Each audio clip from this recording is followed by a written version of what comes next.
Hey, this is Brandon Crawford from the San Francisco Giants, and you're listening to TortureCast. You're listening to a podcast by and for fans of the San Francisco Giants. Let's go, Giants! With hosts Willie Dills, Chad King, Ben Lee, and Eric Nathanson. Dedicated to the greatest team in Major League Baseball, the San Francisco Giants. This is TortureCast. Standing on time, not gonna stop. We came to play, ain't slowing down. We're here to stay, and we're stomping on whatever's in our way. I'm feeling like a Giant tonight. Mike Rizzo, the general manager. Dave Martinez, the field manager. Here they are, one strike away, one out away. 3-2. Here it is! The Washington Nationals are world champions for the first time in franchise history. Congratulations to the Washington Nationals, winners of the 2019 World Series. First time they've ever won it in the city or province or town or territory, or I don't even know what to call it anymore, Eric, but congratulations to the Nationals. I'm Chad King, and this is episode 186 here on Monday, November 4th, and I am joined by Eric for this version of TortureCast. How you doing, buddy? I'm doing good. I'm sad that the baseball season's over, but I'm glad that we got a 7-game World Series. Even if the World Series wasn't that exciting, I'm glad we got 7 games because it makes this long, long winter a little more bearable. Yeah, 7 is always nice, and we've had 7 in, this is the 40th time the World Series has gone to 7 games, so it's actually a pretty decent amount considering there's only been, 120 or so World Series. So it's a pretty good clip. This decade was good for it, too. We had 2011 went 7 games, 2014 went 7 games, 2016, 2017, and now 2019. Yeah, so we've been lucky as baseball fans over the last decade.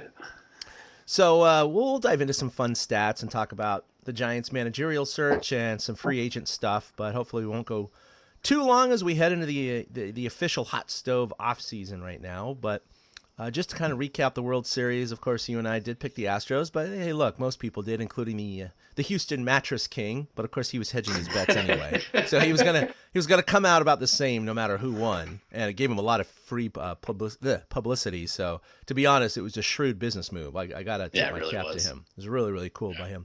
But the Nationals again really reminded me, and I'm sure we've talked about this last time 2 weeks ago, of a combination of some of these Giants teams, but definitely 2010, just doing it in a very odd way. 2012 with a lot of comebacks. They did come back in the wild card game in the NLCS. The NLDS, and then of course in this World Series they were also down 3-2, came back and won all 4 on the road, won Game 7 after being down 2-0. It was very odd too because the road team won all 7 games, and that's the first time that's ever happened in a 7-game series in any of the major North American sports. So who would have thought that was going to happen? Yeah, it's a strange occurrence when fans of the home teams walked away from every single World Series game frustrated and upset. I mean, they spent all this money, thousands of dollars for World Series tickets, and no fans walked away happy from either park the entire series. Isn't that funny? Yeah, no home fans walked away happy. Just visiting fans. That's it. So. It's just so weird, though. I mean, it's not something that I don't think it's something that ever any of us, and I'm talking anybody who watches baseball or does what we do, I don't think any of us ever thought that something like that was possible. Uh-huh. It just didn't compute. You know what I mean? It just never made sense. Like, why wouldn't a home team win a game? And I don't know what accounts for that. I don't know if it's added pressure, but I can't imagine that it is. You're already in the World Series. That's a ton of pressure. So I don't know what to account for it other than it's a statistical oddity that happened. And I'll bet you we can go another 100 years and it won't happen again. Oh, easily. Again, considering the fact that it's never happened in hockey or basketball as well, let alone baseball. Yeah, I think you're right. I don't think you and I are going to see this again in our lifetime in any of those sports, but probably not baseball. And the other thing is the Astros had not lost 4 games in a row at home all year, so that was another new one. Just who would have thought it? The Astros were 60-21 at home this year. Think about that. Yeah. They won 3 out of every 4 games at home. and they lost 4 in a row in the World Series. Yeah, and they lost 5 of their last 7 home games when you throw in the Yankees series, because they lost game 1 to the Yankees, and then they won game 2 and won game 6. But I mean, for a team that dominated at home and seemed to have that advantage, it definitely was not. I mean, maybe they were pressing. I do think the Astros were pressing at times, but I mean, we can talk about game 7 specifically and how AJ Hinch totally blew it. I was talking about it during the game. There's no reason to leave Garrett Cole in the bullpen. There's no reason to you either ride Zach Greinke through the 7th inning, or you put Garrett Cole in at that time. And Cole didn't seem too happy about it afterwards, and it really did open the door for the Nationals to beat the not best Houston pitchers. And if you're going to lose the World Series, you want your best to be beaten. The whole point is your best goes against their best, and AJ Hinch totally blew it and did not put his team in a position to win. And the Nationals benefited, and it was exciting. They're a fun team. They are much like that 2010 team, where they're a mix of cast-offs and misfits and older guys and younger guys. You know, there was a lot of talk about how they're the oldest team in baseball, but you got guys like Soto, Robles, a couple other guys, just hand off the top of my head, that are in their 20s that were in the starting lineup. So it wasn't all a team of Howie Kendricks and Gerardo Parras. They definitely had a good mix of everything. And, you know, sometimes things just go your way. And when you have Steven Strasburg dealing like he did in this playoff run, good things are going to happen. So you mentioned something at the beginning where you said it wasn't a very exciting World Series. And you know what? It's funny because most of the time when you say a World Series goes 7 games, you typically say, wow, that was a great World Series. That was an exciting World Series. But you couldn't be more correct about it. It's the same feeling I had walking away from it. Game 1 was the closest game in terms of runs. It was a 1-run win by the Nationals. But the second game was a 9-run difference, 3-run difference, 7-run difference, 6-run difference, 5-run difference, and then the final game was a 4-run difference. Now, Game 7 was exciting in the sense that the Astros had a lead late, and you're just referring to that, where AJ Hinch maybe made some questionable decisions because him and Cole had an agreement prior to the game that he would only be brought in during a clean inning.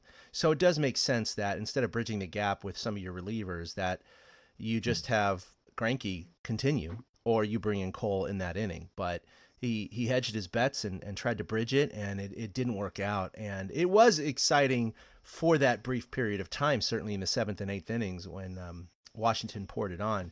But I tell you, man, you know, Greinke gave up a solo shot, and then later he was out. But when Kendrick came up and hit that ball to right field, I thought, you know, oh, that might be a single or a double down the line. And it just kept carrying and carrying and carrying. And that's, again, one of those, like, when the Giants played and the bunt, you know, stayed fair, or Hunter Pence's triple-double, or the home run that bounced back off the top of the center field wall. Remember that? All those little things that happened to go into the Giants' favor, it seemed to happen to the Nats too, because here's this line drive down the right field line, and how many right-handers over the course of a season are going to hit one opposite field off the bottom of the foul pole? It's such a rarity, but that's what it took to kind of put the Nats, you know, in favor and in the lead, and they never looked back after that. Yeah, and it's funny too, because a lot of the quote unquote baseball breaks went the Nats' way, which was the opposite, because all the umpire breaks did not go the Nats' way. Yeah, I mean, the strike zones, the strike zones through the 7-game series. This is the worst World Series I've ever seen for strike zones. And then you had to play in Game 6, which I don't know how deep we'll get into that, but you had to play in Game 6 where, you know, the interference was called on Trey Turner, and then Dave Martinez went apoplectic and, you know, got tossed for that game. And my favorite story from that is there was a fan behind the dugout, and when Davey was going nuts and he finally got tossed, screaming at Davey, your heart, because he had a heart procedure back in September. Right. So, you know, it's not the kind of stress-filled environment somebody with his condition at the time should have been in, but, you know, he didn't care at that moment. But it seemed like all the umpire breaks went against the Nats, and then all the baseball breaks, though, seemed to go their way. And that goes back to the decision-making of the Astros and, you know, the fact that that ball I thought it was going to curve foul when Kendrick hit that ball. It had that slice to it, coming off the bat of a right-hander. And it was one of those lean jobs where you're like, is it? Oh, and it hit it. And, it's funny because part of me was rooting for the Astros only because I picked them. And, and I'm not going to like my wife really liked the players on the team of the Astros. She really likes Altuve. She really likes Springer. She found it fun to watch Cole. All same things, similarly to me. All the other stuff that happened before the World Series notwithstanding. And she was aware of that, and I was aware of that. It just, the Astros seemed like that team that should do it, and the Nationals just never died. 5 elimination game victories is second in history to the 2012 Giants and the 1985 Royals, who won 6 elimination games each.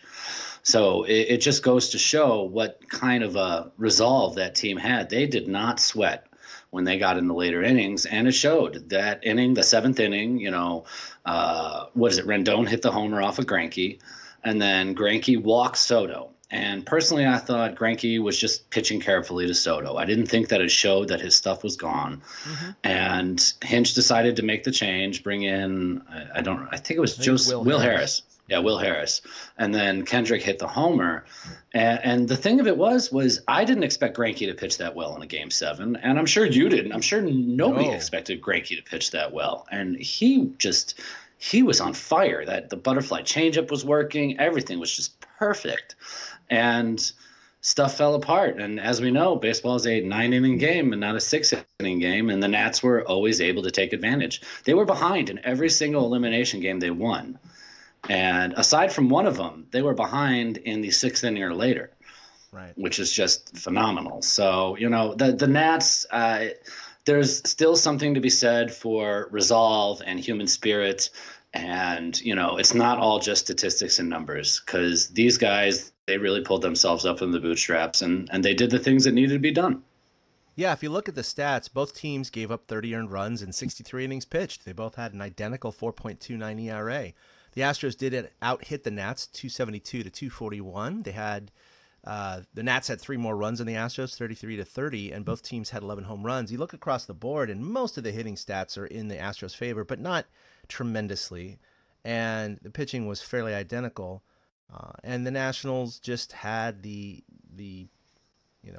better hitting in terms of situational hitting. That's just basically what it comes down to. I mean, we are down to a Game 7 in the 7th inning when the game swung the other direction. So it could have gone either way. I agree with you. I personally was pulling for the Nats, like you were saying, in terms of emotion, if you will, because I picked the Astros. It was, you kind of, I think it's in most baseball fans, if they don't have a vested interest in either one team, kind of pull for the one that's never won it before. It's like, hey, let's get a new one in the club here. Let's let that city kind of experience it. The Astros had just won it. They were in the playoffs in 2018, and it's not the players' fault, of course, for what happened with their. Is it their general manager or assistant GM? Assistant GM. Assistant GM who had that horrendous outburst in the locker room against those women reporters, and of course he was fired, and the Astros handled that extremely poorly. So there was a little bit of that schadenfreude in terms of, you reap what you sow, but that has nothing to do with the players. So I do feel for the players themselves. They tried, and it was just funny how home field advantage was a disadvantage this year. It just was opposite world. I don't know how else to explain it, but a lot of other neat things about every World Series, that there's always new things that have happened, or hey, this is the first time this has happened since 19 whatever. But the Nats start at 19-31, which of course we heard ad nauseum, is the worst start of any team to win the World Series. That's pretty sweet. The only other team that was 12 games under 500 at any point in the regular season and that won the World Series was the 1914 Boston Braves. The Nats went 8-1 on the road in the postseason, winning their last 8 such games. The 96 Yankees are the only other World Series winning team to match those numbers. Only one team has won 3 winner-take-all games in one postseason, and that's, of course, this year's Nats. That which is pretty one cool. surprised that includes me. It includes the wild card, but then it includes the Dodgers Game 5 and then the World Series Game 7. So yeah, that was one thing that did escape me too. That's pretty cool, 3 winner take all games, not just elimination. Strasburg is the first number one overall pick to win World Series MVP, and only the third player taken first or second to win the award. Let's see, the others are Josh Beckett, Reggie Jackson, and that's it, although Jackson did it twice. Only two other pitchers besides Strasburg have won 5 games in a single postseason. That was the Angels' Francisco Rodriguez. That was 2002. Francisco Rodriguez against the Giants. And Randy Johnson for the Diamondbacks in 2001. And Strasburg is also the first one to do so without a loss. He was a perfect 5-0 in the postseason. The Nats won 12 games this postseason. Strasburg and Max Scherzer started 10 of those 12 games. And in each player's 5 starts, they won all 10, which that's pretty incredible. That ties for the most all time with the Giants' Madison Bumgarner, the Cardinals' Chris Carpenter, Cliff Lee in 2009, Cole Hamels 2008, Kurt Schilling 2001, and Andy Pettitte 2000. You get a theme here. This is all since the expansion of the playoffs. Yeah, I mean, I also don't think we need now. Yeah, I was gonna say, I mean, we're 25 years into the wild card era, so, like the caveat of, since the wild card era, I think that's starting to fall by the wayside as we see some of these records fall. Mm-hmm. And then I can pick it up a little if you want. That'd be great. Thanks. Anthony Rendon is the first player in Major League history to hit a home run in 3 straight elimination games in the same postseason. And that was Game 5 against the Dodgers and then Game 6 and 7 of the World Series. In Game 6, Rendon became only the 3rd player since 1920 with at least 5 runs driven in with his team facing World Series elimination. The other 2 were Danny Bautista of the Diamondbacks in 2001, which kind of surprised the crap out of me. But, I mean, to be fair, in 2001, Game 6, the Diamondbacks won like 15 or 16-1 or something like that. And Addison Russell of the Cubs in 2016 also drove in 5 runs as his team was facing elimination. And with his Game 7 home run, Howie Kendrick became only the 6th player in World Series history to hit a go-ahead home run in the 7th inning or later of Game 7. There's Roger Peckinpah of the 1925 Washington Senators, Hal Smith, and Bill Mazeroski of the 1960 Pirates. People forget that Hal Smith actually hit a home run in the bottom of the 8th to put the team ahead, and then the Yankees tied it up in the 9th before Bill Mazeroski's shot. Ray Knight of the 1986 New York Mets, and Alfonso Soriano of the 2001 Yankees, which is also fascinating considering the 2001 Yankees lost that Game 7. And Kendrick is the only player in MLB history with more than 1 go-ahead home run in the 7th inning or later of an elimination game. He hit that grand slam in Game 5 of the LDS, and he hit that 2-run homer we've been talking about. And then Juan Soto, who he could have won MVP. I absolutely would have been fine had he won MVP. He would have actually gotten my vote. He hit 5 home runs in the postseason, which is a record for one player aged 21 or younger. And he is also the youngest player ever to hit 3 home runs in a single World Series, which is kind of funny because he hit 1 as a 20-year-old and 2 as a 21-year-old. I was going to say he actually turned 21 during the World Series. So yeah. And he had a crappy game on his birthday. Game 3, he did not have a good game at all. He did. I actually think the moment got to him when it came to that. But, he recovered, and he was definitely a big part of them putting it away down the stretch. So that kind of concludes a very sad portion of our podcasting year. That is the last time we're going to actually talk about a baseball game. Yeah. We're not doing so again until April of 2020. So it's a little melancholy for us. We love talking shop and talking baseball and stats and everything like that. But we are moving into the hot stove season. Now, this is typically the time of the year. Oh, go ahead. Well, I was going to say, I just want to touch on real quick. This solidifies the Giants as the team of the decade. Yes. We are leaving this decade, and the Giants are the only team to win 3 World Series during this decade. The Red Sox won 2, and nobody else won more than 1. So it really does solidify, we can puff our chests out and we can raise our arms and say, yes, we had the best franchise in the decade. It may have been the first half of the decade, but we still had the best franchise of the decade. Yeah, I had some fun. I didn't really troll them, but I was kind of belittling people. MLB on their Facebook page had asked, all right, here it is. Who's the team of the decade, right? And they preface it with a graphic, which lists the winners from every year of the decade. So their question is, who is the team of the decade? Here's some reference for you, right? Right. So, I mean, 90% of the people posting, even ones. I'm a Cubs fan. I'm an Indians fan. I'm a Royals fan. I'm a whatever fan. I mean, how can you not say the Giants? They won 3. No one else won 3. It's simple math. Right. It's like, why even ask this question, MLB? You're an idiot. Like, it's clearly the Giants. And then there are a lot of people, I mean, again, minority, but going, well, it has to be the 2016 Cubs because they broke a curse that was 108 years old. And then people were like, dude, they won 1. The Giants won 3. Which one is greater? You know? And they'd be like, it doesn't matter how many you won. It's about how important it was and how exciting the games were. And people are like going back and forth. And there were some random people going, well, the Nationals, it was their first, World Series for the city. And they hadn't won in blah, blah, blah, blah, blah. And people were like, yeah, the same for the Giants in 2010. Oh, and by the way, they won again in 2012 and 2014. Yeah. Nats fans going, well, they won 5 elimination games this year. That should give them the team of the decade. And they're like, in the last year of the decade? Oh, by the way, the Giants won 9 consecutive elimination games when you go between 2 seasons. Like, it was so funny. Just all these people that were making cases for their team that had won one. Couple Royals fans here and stuff like that. Anyway, it was a lot of fun to kind of go back and forth with these people who were just so passionate about their team. Had the Astros won, honestly, they might have had an argument. I know it still would have been 2-3. Yeah. But the Astros have absolutely been the team of the second half of the decade. Oh, sure. And had they finished the job, then maybe they would have had an argument. But they didn't finish the job. No. So we are looking onto the hot stove. Yeah, we're looking down the barrel here, getting pretty close to Farhan Zaidi making a decision on who the Giants' next manager is going to be. And this is typically a decision that is not made very often in Giants history.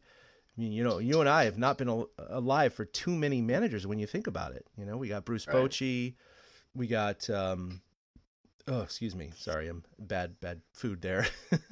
We had Felipe Alou prior to that, Dusty Baker. Then we had Roger Craig, and then before that it was Frank Robinson, right? Or was there someone in between? I think there was somebody in between. I don't know if it was Altobelli or not. But see, we're going all the way back to basically the 70s now, and I was born in 73, so it's really just a handful of managers that. And since I've been a fan from say the early 80s, it really was Roger Craig was my first manager that I really started following the team. So it's been Craig to all these guys. So it's only been 5 or 6 managers, and it's an important decision. Yeah, they're all like titans. I mean, look at these names that you're mentioning. Like, I have vivid memories of every one of these managers. Craig with the 87 and the 89 teams, Dusty with the 93, 97, and 02 teams. Philippe with the 03 team, which we still agree is probably the greatest regular season team the Giants have ever had. Mm-hmm. And then you got Bochy after that, and he was able to do the things he was. Anybody who steps into this role, they might not realize what they're succeeding at this point. And, it makes this whole managerial search a little curious because, back in the day, we knew who Dusty was when he got hired, but it wasn't like, he's the hot guy, he's going to take us there. And then he did. It makes this decision that Farhan has to make even more important, because if this next manager doesn't last 4+ years and bring at least a division title to the Giants, he's going to go down as a failure. Yeah, I totally agree. And the Giants have always been the antithesis of a good chunk of major leagues in terms of teams that cycle through managers quicker than, people go through girlfriends. Yeah. So it's just one of those things where, a lot of heavy weight is on Zaidi's shoulders right now. And you're right. If a new manager comes in and doesn't perform within the first 4 years, it's a failure and probably would be moving on to another person at that point. But the list is down to a precious 3, maybe 4. Apparently there was a late addition. But it's down to Gabe Kapler, Joe Espada, and Pedro Griffel being the finalists. And apparently there's a late addition, Los Angeles Dodgers field coordinator Clayton McCullough. I don't know much about him. That was just reported today or yesterday. But we've expressed our opinions about Gabe Kapler. Yes. And he's received 2 interviews. So has Espada and Griffel. We were just talking about before the show, Griffel, we still really don't know anything about him. And from what we have been able to read and ascertain, we're both fans of Joe Espada at this point in terms of what's remaining on this list. So I don't know. This is definitely not a list that I expected to see. I'm not sure what I expected. I just expected some more names that I knew, and this isn't it, you know? So Yeah, that's where I was at. Joe Espada is definitely my favorite in the clubhouse. He's 44 years old. He's Puerto Rican descent. He was born in San Juan, and he has taken the track that you want to see a good manager take. He played minor league ball. He never made it to the majors. Then he was a coach with the Marlins for a few years. Then the Yankees hired him to be a third base coach and an infield coach. And then he's been the bench coach for the last 2 years with the Astros, who definitely, like we just said, are the best team of the back half of this decade. And the last bench coach for the Houston Astros was Joey Cora, who won a title with Boston the very next year. So I like Espada so far. He sounds like he is a younger version of a Ron Wotus, possibly. And I like that idea because guys like Wotus and Bam Bam, they really didn't get a fair shake in this managerial search. And I mean, I'm not surprised at that. I mean, did you really expect them to keep any of the old guard? not at all. Not at all. And not with the new GM coming in. Well, he's not the GM. He's the president of baseball operations. But yeah, point Right. being, I did not think they were going to keep these guys around. Right, like Bam Bam is, I think, joining the Marlins staff. I think there's been talk that Wotus, Seattle might be interested in Wotus for something. So, these guys have gotten permission to move on. This Pedro Grifol, I can't find anything on him, and Clayton McCullough doesn't even have a Wikipedia page. That's how famous he is at this point. So, I want to see Espada, but I'm really concerned they're going to go Kapler, and at that point, I mean, just got to hope that certain things from the past are not the same type of things today. For sure. All right, Yeah, but I mean, what? You want to say something else What? about Kapler? no, I mean, the thing of it is Farhan talked about that sometimes getting a retread is not a bad thing, that they learn stuff in their first job. And if Kapler didn't have all the baggage, I actually think he'd be a good choice. I think that's what's frustrating about it is he's got all this other baggage and Farhan really, but I mean, it's the Giants. This is the list of things that the Giants need is so long. It's ridiculous. Like I saw Pav put a tweet out like right when the World Series ended. Okay, time for the offseason. The Giants need a general manager. They need a manager. They need a coaching staff. They don't know if they're going to re-sign Bumgarner or Smith. They don't know. We still haven't heard about renovations to the ballpark or anything like that. Like there are so many questions heading into this offseason that there's no way we can come up with answers today. The best free agency starts today. All the qualifying offers that were put out there, like if the Giants give Bumgarner a qualifying offer, which I haven't even read if they did or not. Same with Will Smith, and the offer gets declined, then they earn a draft pick if they sign elsewhere. But this is probably one of the biggest off seasons we're going to see as Giants fans over the last 20 or 30 years. Yeah, it's a year in which a lot of salaries cleared off the books, and we have these big free agents, and it's going to shape their next 3 years minimum. And they have some big guys coming off the books next year too, with Posey and Crawford and others. But today is the first day they can submit qualifying offers. Free agency does open today. I do fully expect that the Giants will submit a qualifying offer to both Will Smith and Bumgarner. I don't expect either one of them to take it, but that would ensure that the Giants get draft pick compensation for it. So there's really no harm in doing that per se if they sign somewhere else. Most teams end up, I think, doing that with their superstars that they know are going to leave. But it was sad. I actually clicked on, right before the podcast, the Giants 40-man inactive roster and just noticed there's no Madison Bumgarner listed there. It's a very odd feeling. He's been there since 2010. So for 10 years, he's always showed up on that roster, and here he is. He's gone from it. Doesn't mean he's not going to be with the team next year, but I think you and I expected him. I expected him. I don't think you did, to be traded. He wasn't, because of that magical July that they had where they pulled back into the race. It kind of forced his hand to not trade Bumgarner and see where he could take the team. But yeah, with this new regime coming in, and Bochy leaving and the whole old coaching staff and him being able to set up his manager and field generals, I just fully expect him to look at Bumgarner the way that Bill Walsh used to look at his aging stars, is cut them before they decline precipitously. And I think that it's not just a cut, of course. It's just not re-signing him to a ridiculous contract, which the Giants have been notoriously found to do. There are World Series thank you contracts for all these guys, where at the back end of their careers, and certainly after they sign these massive contracts, they just do not perform up to the dollar amount. And unfortunately, I would love Bumgarner to be on the team. I really would. I think he has a lot of value, obviously, still left in him. He's only 30, going on 31. Look at Max Scherzer and others. They're still pumping. Strasburg's 31, and look, he was just named MVP of the World Series. He's going to get paid mega bucks. He just opted out of his Nationals contract, which was still $100 million for 4 years. I couldn't imagine leaving that on the table. And he left it on the table. Not. So when you look at that, you go, Bumgarner Verlander, he's another example. There you go. He's 36, right? So yeah. He has the potential, but he's had some signs of slowing down. And if that accelerates and he signs some mega 5-6 year deal, for $30 million a year with the Giants, that's going to kill him. That's going to kill him. And Zaidi is probably going to pump the brakes on that and not do it.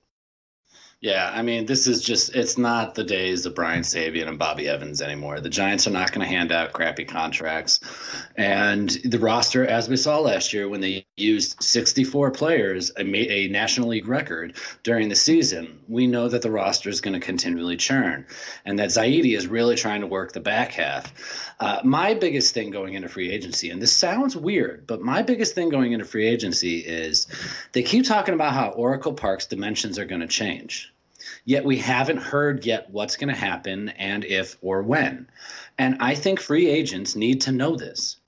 I think free agents need to know that the park is changing if they're going to consider coming here, because, we heard Bryce Harper, part of the reason he said no to the Giants was because of the ballpark. And how many other, players have looked at the Giants and been like, I don't want to play on that ballpark. Giancarlo Stanton a few years ago when he was being courted in the trade deadline, he used the Giants as leverage, but who knows? Maybe if the Giants had a more hitter-friendly park at that time, he would have been okay with it instead of just using us as his screw job. So, it makes me wonder if they need to come out and say something about that, if that is part of the timeline, because like I said, they need a general manager. They need a manager. So once they get these things in place, are they going to announce that? And is it possible that they're holding off on this because free agency just takes longer nowadays? I mean, look at last year with, Machado and Harper not signing till February and March. So it's possible that this stuff comes out later, but the Giants' house really needs to get in order, and it's very curious to see what happens. You got the list here: Baum elected free agency, Pablo elected free agency, Will Smith, and Stephen Vogt. And Stephen Vogt, it's a shame. He came out and said he wants a chance for a ring, and he's not going to get that with the Giants next year. No. So I don't think he's going to be back.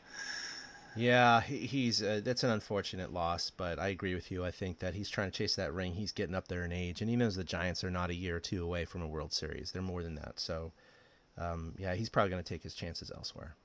Yeah, especially with Joey Bart coming up over his shoulder at this point. Yeah, that's a good point, yeah.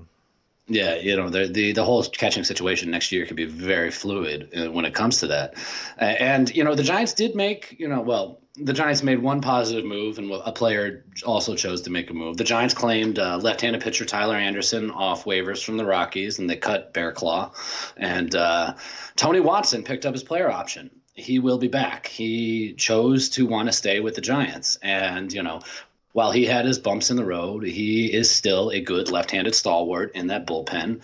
And, I appreciate that he wants to stay with the Giants. You have to wonder if that same thought is pervasive among the other guys, but I doubt it. I see Bum going to Atlanta or something like that. Pablo's coming off surgery, so I don't think he's going to sign with anybody. Who knows if Will Smith wants to come back to the Giants, but he seemed to love his time here. So we have more questions than answers, and that's, I think, really the biggest problem right now is we're all kind of just in that waiting period. And then if you guys are wondering about what's going on with Kevin Pillar, he is not a free agent, but he is arbitration eligible. So that means that his salary he can negotiate through an arbitrator to get a higher salary if the Giants don't offer him an adequate contract. So he was paid $5.8 million last year by the Giants, And according to MLB Trade Rumors, they're estimating his arbitration salary to be about $9.7 million next year. So that's almost a $4 million bump. And so the Giants, who still have control over Pilar, he's not a free agent, have the option of letting him go, of going to arbitration, or to offer him a contract. Now, if they did offer him a contract before arbitration, it could be at that estimated amount. It could be above that amount if they want to avoid arbitration, or they could try and meet him somewhere in the middle. Now, Pilar, I think, he's expressed interest in staying in San Francisco. He likes the city. He likes the fans. His family likes being here. But that said, I can't imagine the Giants are going to offer him something like $7.5 million, because that's $2 million less than the arbitration estimate. And at that point, if you're the Giants, it's $2 million and you're going to, risk him not walking, but going into arbitration with hurt feelings, right? And that could translate into a season that you don't want that to have happen. But you also don't want to overpay the guy. So it's a tough call because he's become quickly a fan favorite. And, just with his hustle and his diving catches out there, a la Superman, which of course is his nickname. And he's had some big hits for the Giants. But when you really crack his numbers, and Zaidi is a numbers guy, he has, especially for a leadoff batter, or at least a top of the lineup guy, a very high strikeout rate and a very poor on-base percentage. And those are two big glaring red marks on his ledger. And so I think it's going to be hard for someone like Zaidi to authorize offering him $9 or $10 million for just 1 year. And that's really considering the free agents that they might try to go for, including someone like a Garrett Cole, by the way. So they might want to save as much as they can and cut corners where they can. And if they were to let him walk or just go to arbitration and get the $9 million, I don't know. It's a tough call for me because I would love to see him back, but I also don't want that to hurt their chances of signing some of these free agents. Yeah, I agree. And we've talked about it on the show before. The Giants' history of arbitration is that they don't go to arbitration. I don't think Sabian went to arbitration at all, or maybe they did once back in like the late 90s or early 2000s was the last time. But again, this is not the Sabian years anymore. And the Giants may be willing to go to arbitration because they may think that they have a great case. But like you said, that causes hurt feelings with players. We've seen it in the past. We've seen, I think it was Corey Kluber or somebody last year, who talked about, all the horrible things that his team basically said about him. And that really is the flaw in the arbitration process, because you're in one hand, you're saying we want this guy, but we just don't think he's as valuable as he thinks he is. Yeah, you're in a closed room and you're literally digging up all of the negative aspects of the player that you want to sign. So it's a really odd situation for the representative for the team to be in, and certainly for the player himself. And any business, I would imagine that would create hurt feelings. I couldn't imagine trying to re-sign with a company and then the company sitting across the table from me going, well, yeah, he's good, but he doesn't do this, he doesn't do this, he doesn't do that. And I'd be like, then why do you think I'm good? Yeah. So I with Pilar, like you said, I mean, he was the Willie Mack winner. He was a lot of fun. Everybody enjoyed him, but I agree. He doesn't really deserve more than he got 5.8 last year. I could see his pay being bumped up to 7 tops, but I don't see the Giants, willing to pay that 9.7 million figure that could be coming in at the top of the arbitration scale. So I think we're going to see the Giants go to arbitration or possibly part ways with him. The fact that they have all these contracts of Crawford and Belt and Posey on the books probably hinders their ability to be more flexible financially. And, I don't know. We'll get into that in the offseason when they, possibly trade Belt. And although I've been saying that for years, so so we'll see what happens with that. But the Giants, it's like I said earlier, we have way more questions than we do answers, and the things that we may want to see happen may be the complete opposite of the way Farhan's thinking. Yeah, and one thing that I think Farhan and the brass knows very well is that they have Steven Duggar as the center field of the future, and he just keeps getting injured, and he certainly has never had the production close to what Pilar has. So if they part ways with Pilar and they go with Duggar, and even if he doesn't get hurt, he's definitely, well, shouldn't say definitely, but most likely he's not going to have the same productive season that Pilar had in 2019. So these are things they have to think about. And are they going to risk sacrificing center field production, which traditionally the Giants have always lacked outfield production, to sign someone or for something else? And, in the grand scheme of things, it might only be a couple $1 million. It might not make a big splash or big difference anywhere. But you do set examples, and then future players will want that much money, and you just it's a snowball effect. So you have to be careful with offering players too much or over their value. So. Yeah. Farhan's dancing through the raindrops this offseason. He's got to try to stay dry.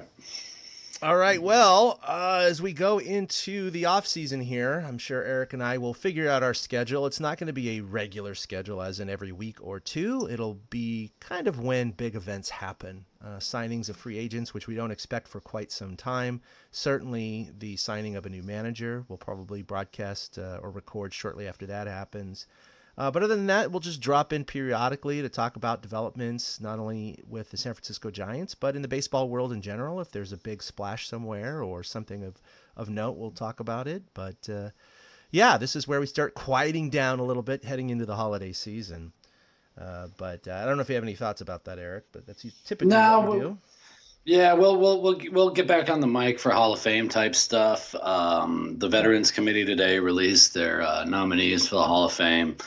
Names like Lou Whitaker and stuff like that were on there. I'm a big fan of Marvin Miller. He is the guy who basically created the Players Union back in the 70s and got them to where they are today. And, I'm a big proponent for him, but that's just periphery stuff. So I'm sure we'll talk Hall of Fame stuff, but that's not until January. Yeah. So, we don't have much going on right now. And, the Giants themselves, we'll have to see if they drag their feet or if they go 0-60. And I have a feeling it's going to be a feet dragging. Well, I just want to thank everybody for listening to this entire baseball season. It was certainly the most podcasts we've ever produced in one regular season. So I really appreciate all the support. The numbers have been good. The responses have been good. And Eric and I have really enjoyed it. And that's why we have been recording at a fairly regular clip from April through now. So we really do appreciate the support. Speaking of support, you can follow us at TortureCast.com or on Facebook. Just Google us there. Of course, on Twitter, just at TortureCast. You can follow us individually at ChadK21 for myself or at 2 Out Hits for Eric. That's with the number 2. Eric is definitely the more active of us two, so if you want entertainment although I did take, or to get into arguments, take a hiatus. definitely talk to him. So I tweet once a week maybe. After the World Series, though, I had to take a hiatus. That Game 6 specifically with the play. Oh, I know. That I had to because I felt like everybody was attacking me personally, and all I was trying to do was explain how the rule was applied. Yeah. And then all the examples that I were given, no offense to you and everybody else who gave me examples, but the examples didn't matter because the only reason that the play mattered was because the ball was thrown weird and the glove went off him. But, like Altuve ran out of the runner's lane, very next inning and nothing was called because there was no interference. And that's something I'm an expert in. So I was a little defensive. And if I was overly defensive to some people, I guess I kind of apologize. It's not really sincere. It's definitely a rule that the committee needs to take a look at. And I know they discussed it before, absolutely. But it's clearly a bad rule because essentially – And it says it right there in black and white. I understand the interpretation of the rule. I just don't agree with it, the spirit of the rule. It's, a right-hander, specifically a right-hander, left-handers sometimes, but right-hander starts running out of the box in foul territory. They start running in fair territory. The base is in fair territory, but the runner's lane is in foul territory. So they have to, by the letter of the law, that last half of that lane, they have to have their feet to the foul side of the baseline and then curve back at the last second to be able to hit the bag. And so, in the case of this particular play, he absolutely was inside the lane all the way from point A to point B, never went into foul territory, never went into the runner's lane. So I understand the application of the rule. It's just funny because when you talk about the actual physical product of interference, his left foot, which is his inside foot, was in the middle of the bag, and his outside foot was basically in foul territory. So he certainly wasn't in a position that would normally indicate he was trying to interfere with the play. And if he started in the runner's lane and came back and hit that exact same part of the bag, he still would have hit the same interference would have happened, but hypothetically he would have been called safe, while someone who ran in the runner's lane could hypothetically put their outside foot, their right foot, on the inside of the bag, right? And have their body even further into fair territory and cause interference, and they hypothetically would not be called out. So it's definitely something that the committee has to look at, I think. Yeah, I agree. It's not the greatest rule. And I'm in real time when it happened, I immediately said out loud, that's interference. Yeah, I did. I immediately said it out loud. Yeah. And it was funny because the wife turned to me. She's like, what? How? And I'm like, just watch. They're going to call that interference. Yeah, and I personally think the solution, again, it's not that I'll always defend the umpires. I'll defend the umpires applying the rules, because you heard me earlier, trash strike zones. But I think these were bad, but anyway. Oh my God, they were horrible. I think the solution is the extended base, the orange base. I honestly think that's the solution. And I don't care if it takes away the purity look of the diamond. Mm-hmm. If you are asking people to run in foul territory, you have to give them a base to hit in foul territory. Yeah. You cannot force somebody to take an extra step because you're slowing them down. You're doing something that is not normal. So, as you said, many debates like that happen on my Twitter account. I am a rules expert. I will call myself that. I did go to umpire school. My favorite umpire instructor at umpire school happens to be Sam Holbrook, who made the call. Oh, no way. I'm not even kidding. Sam and I got along famously. He's got a fantastic sense of humor. I could give him crap. He could give me crap. It was, I'll never forget, we were learning about bench clearing incidents. And so we were pretending to be the players and then rush the field, and then the umpires have to sort it out. We were getting taught how to do that. And I didn't rush the field with everybody else. And he turned to me. He's like, what the hell are you doing sitting here? I'm like, I'm the pitcher with the $6 million arm, man. I'm not going out there. and exactly, there was fun respect that came from it. So it's just kind of ironic that Sammy is the guy that I really identified with the most. Because trust me, there are many other umpires that I didn't identify with, and there are very many umpires who come from places like Kentucky who have some very strange views. Yes. And, as somebody who grew up Jewish, I actually ran into some of that at umpire school. So it is still a boys club like that. So I do understand how people look at it. So, but, when it comes to baseball and talking, rules and different thoughts and stuff like that, that's why Chad mentioned my Twitter account is a little more active. I will definitely get into it, and I will definitely defend my stance. And if you bring up a point that is, valid opposite my stance, I'm always willing to change my mind. I've said I'm wrong on this podcast 1,000 times. I'm 40 years old. I don't have time to try to be right about everything. I'd rather learn and move on. So, yeah, like Chad said, you can follow him on Twitter, ChadK21, and you can follow me at 2OutHits. And then we've got all of our other places, YouTube, Facebook, where you get your podcasts. Obviously, if you're listening to this, you already know where to get your podcasts. And I want to echo Chad's thought. 2019, I got to say, this was the most fun season for me doing this show. It's really strange to say, considering the season the Giants had. But I really did. Chad put in a lot of hard work this year. I put in a lot of hard work this year. And it's really good to see the fruits of our labor, and really appreciate the listeners, because if you guys weren't listening to this podcast, we wouldn't be doing it anymore. So I really do appreciate the fans and you, Chad. I'm really grateful for this season. I had a ball. It was really the best season I think we've had as TortureCast, and I think we can move forward in the future and be even better. I think so. I think that this kind of proved to us that, plenty of people will listen if we record more regularly. You and I really enjoyed just talking about the season and our banter back and forth, and even just talking offline and all that stuff. So, it's funny. I don't think people realize that even though you and I have been doing this podcast for a number of years now, we've actually only met each other one time. Yeah. Is that weird? One time. And it's over 6 years ago. Yeah, but we've spoken for, God, I don't know, probably well over, a couple hundred hours or something about baseball and just random crap pre and post game. So, good stuff. Well said, Eric. I do appreciate it. And I'm hoping next year we'll have a little bit more in terms of resources and time to maybe explore a few other products. We've dabbled in some of the video products before, and we'll talk about them in the off season, but there's got to be of course, an audience for it too. We're not gonna, but it's a chicken and egg thing too. You know, it's like sometimes you need to develop something before people listen to it to gain the traction. But other products, you kind of want to have a base following already, so you know that you're not going to put all these additional hours into a product that, you know, only a handful of people are going to regularly consume. So it's a balance, because like you all know, we're not paid for this. We're not getting ad revenue. We're not sponsored. We've had like a couple sponsors ever. So we do this, you know, just out of hobby, out of our time, out of our passion for the Giants and baseball. So again, we do appreciate your patronage.